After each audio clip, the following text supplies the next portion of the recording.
We live in a universe that's more vast than anyone can imagine. Once you wrap your head around it, we seem like tiny little pixels. So I thought I'd make a scale, which works as a unit of measurement that goes up exponentially, the LSM scale, or Logarithmic Space Measurement scale. In February of this year, I uploaded a video about a scale I invented referring to the length of time, which I named the LTM scale, which stands for Logarithmic Time Measurement. In that scale, a 0 is 1 second, and every whole number you go up multiplies the number of seconds by 10. So I thought I'd do the same thing to measure space, meaning how long something is, where a 0 on the scale represents 1 meter. I'm going to start there and go up the scale to compare.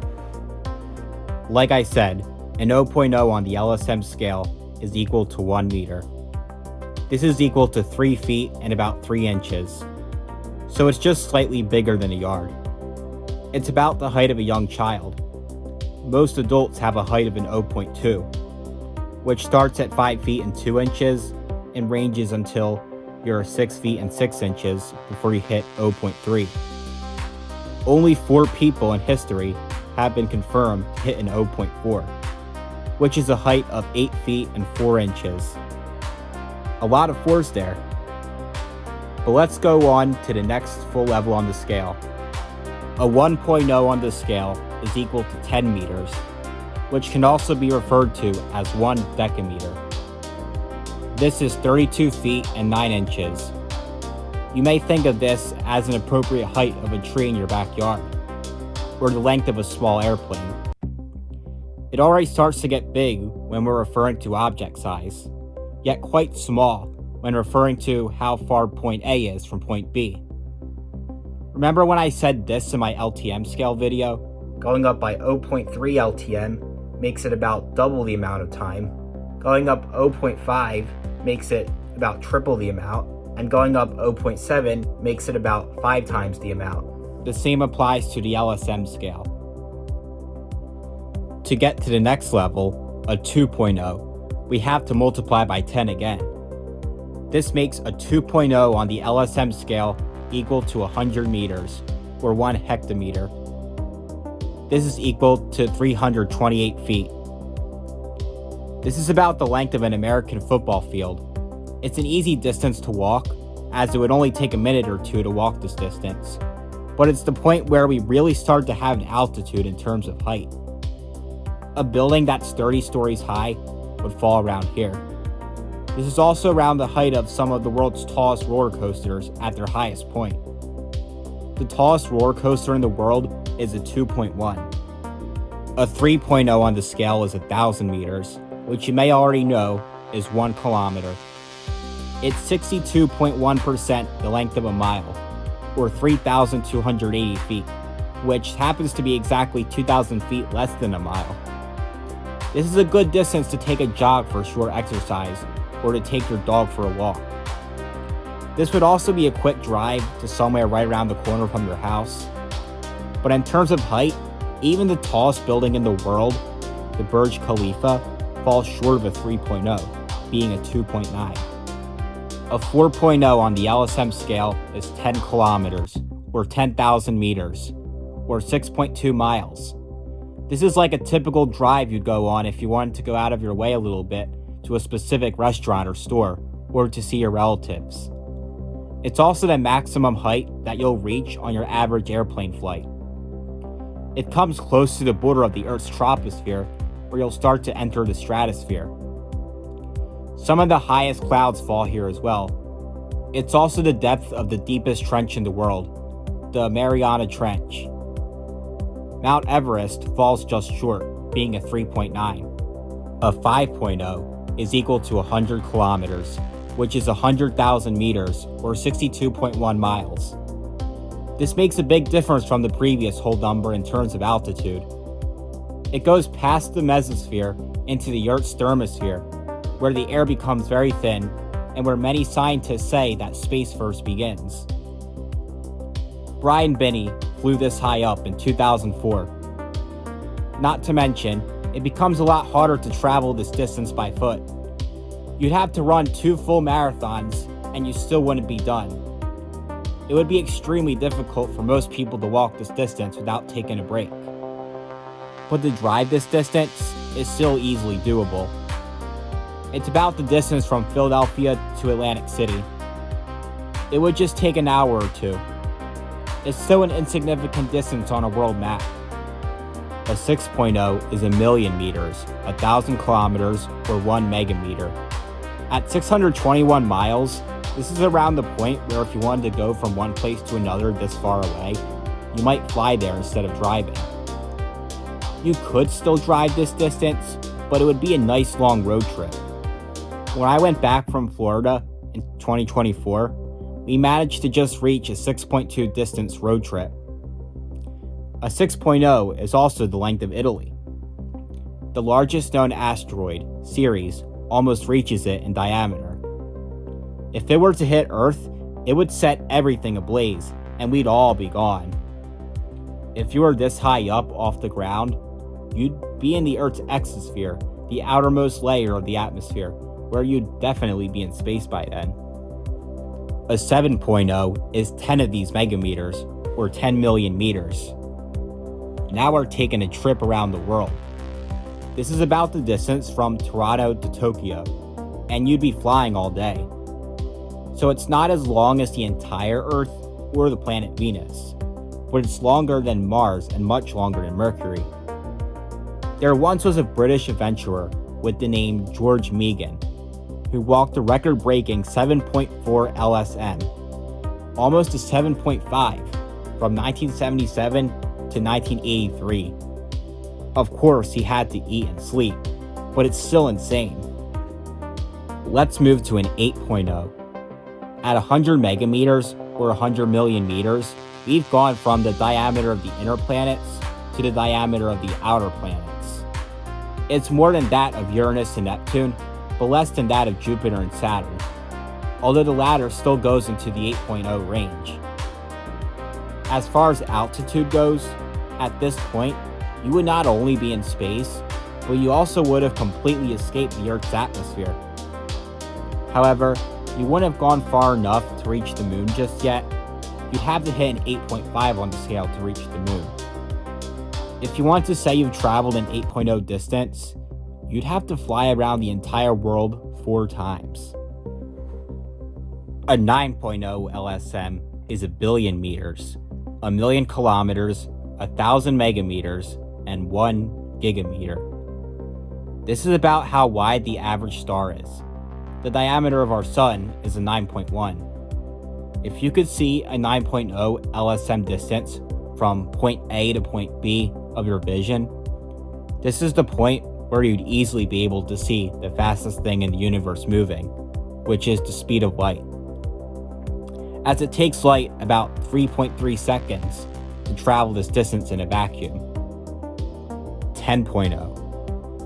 Now we're talking 10 of these gigameters, or 10 billion meters.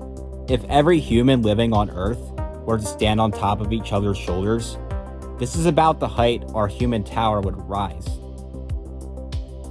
As insanely far as this may seem to us, it's very short on a cosmic scale.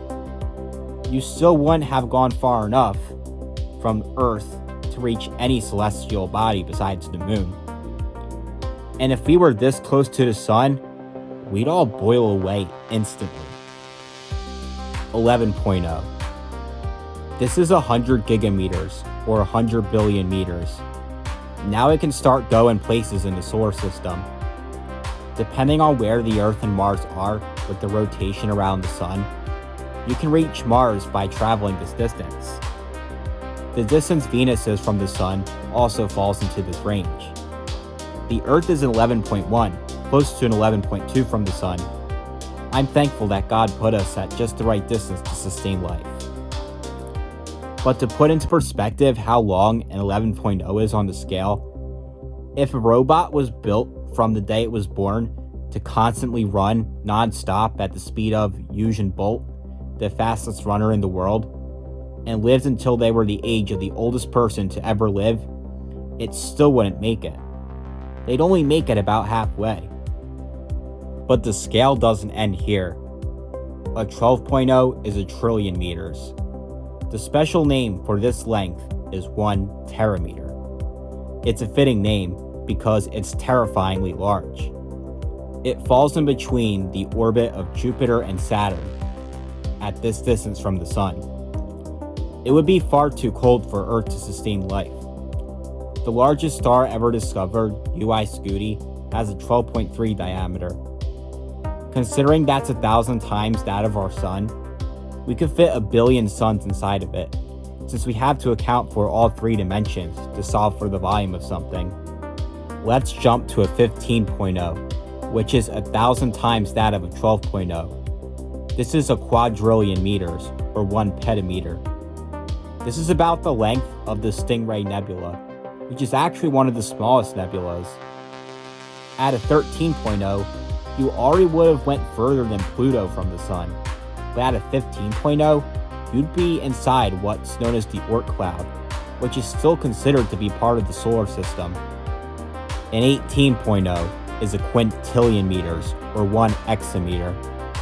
A 16.0 length is about how far light travels in a year, which is why it's referred to as a light year. This means it takes a century, 100 years, for light to travel an 18.0 distance. So if we could travel at the speed of light, which we can't, this would be the furthest a person could go in their lifetime. At a 21.0, which is 1 zettameter, a sextillion meters, and 100,000 light years, you finally would have made it all the way across the Milky Way galaxy. As mind-bogglingly huge this is, it's not even close to being the size of the observable universe. Once you hit not a 24.0, a septillion meters or a yottameter, but a 27.0, an octillion meters or a rotometer, you'll finally have reached the size of the observable universe. But the key word is observable, because we don't know how large the universe really is. But this is 1 billion meters. You've seen how big we can get, but how small can we get? You know that an 0.0 on the LSM scale is equal to 1 meter, and every number you go up increases the size by a tenfold. But my scale also goes into the negatives, for measuring things that are smaller than a meter. Every number you drop makes it 10 times smaller, or a tenth of the size the number above is worth. To start, we've got a negative 1.0. This is a tenth of a meter, also known as 1 decimeter. This is equal to 3.9 inches. So we're starting off the negatives not too crazy small. We're at a level you'll see in your everyday life. It's about this size. It's about equal to the average length of a hummingbird. A negative 2.0 is 100th of a meter, which is 1 centimeter, which is a unit of measurement you've probably heard of before. It's only 39% the length of an inch. This is where things start to seem tiny. It's equivalent to the length of a coffee bean. Something that's edible becomes easy to put in your mouth by the time you get to that point. A negative 3.0 is 1,000th of a meter, which, as you may know, is equal to 1 millimeter. This size falls in between the size of a grain of sand and the size of an ant. A negative 5.0. A negative 4.0, 1/10 of a millimeter, is the smallest size the average person can see with the naked eye. It's like a pixel for our vision. It's about the size of a human egg. At a negative 5.0, 100th of a millimeter, we enter the microscopic world. This is about the size of a white blood cell. A negative 6.0 is the length of 1 micrometer, which is 1,000th of a millimeter, or 1,000,000th of a meter. This is about equal to bacteria.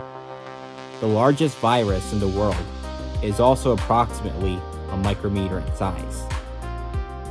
At a negative 7.0, a tenth of a micrometer, Objects become too small to see with an optical microscope because it's smaller than the wavelengths of visible light. You need a more special microscope if you want to see something this small. A negative 8.0, a hundredth of a micrometer, is what makes us who we are. It's about the length of DNA. A negative 9.0 is the length of a nanometer.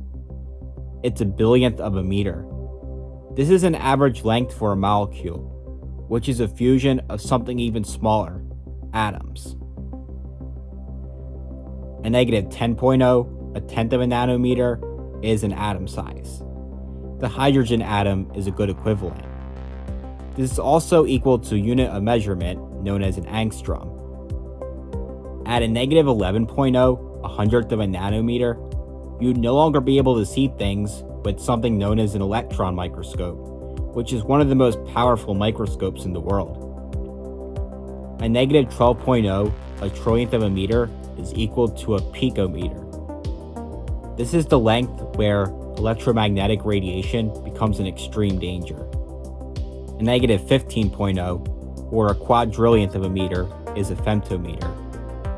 This is the approximate length of subatomic particles known as neutrons, protons, and electrons. A negative 18.0 is a quintillionth of a meter, or 1 attometer.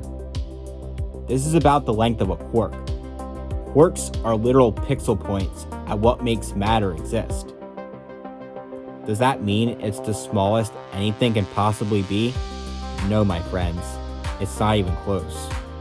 Once you hit a negative 35.0 on the scale, you're at a distance that is so tiny that if something were any smaller, it would effectively cease to exist.